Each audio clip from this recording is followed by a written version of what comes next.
जय हिंद दोस्तों। आज आपके लिए मैं ये वीडियो लेके आया हूँ।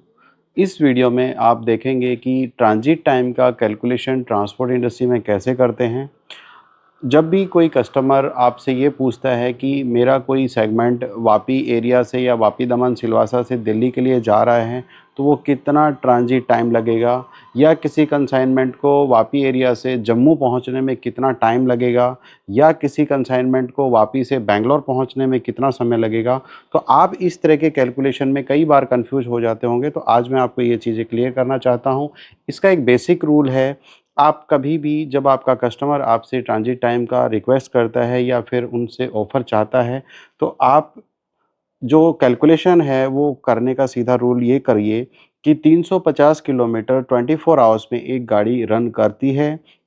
ये एक टेंटेटिव टाइम है, एक टेंटेटिव रेशो है कि जिसमें एक व्हीकल या एक ड्राइवर को गाड़ी रन करने के लिए, गाड़ी को मूवमेंट करने के लिए 24 आवर्स में 350 किलोमीटर चलती है। आप इस कैलकुलेशन के अकॉर्डिंग एग्ज़ाम्पल अगर हम बात करते हैं, वापी से दिल्ली जाने के लिए अगर 1200 किलोमीटर का हम लोग एक डिस्टेंस काउंट करते हैं, तो 1200 किलोमीटर को रन करने के लिए अप्रॉक्सली 4 दिन का ट्रांजिट टाइम लगेगा।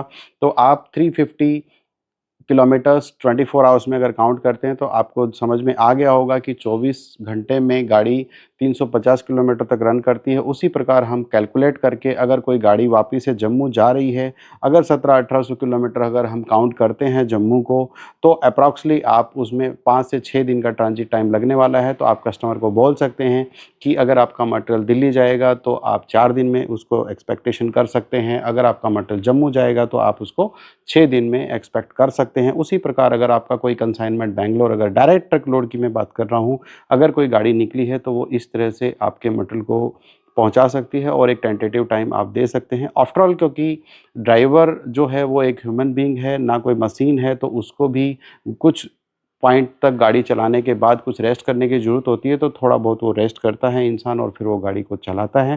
तो इस प्रकार आप जब भी कभी कन्फ्यूज़ हों, तो आप मेरी ये वीडियो देखिए, जिससे कि आप ये समझ पाएँगे कि किसी भी कस्टमर को ट्रांजिट टाइम देते समय आप कैलकुलेशन कैसे करते हैं। आई होप कि आपको ये चीज़ें समझ में आई होंगी। धन्यवाद मित्रों।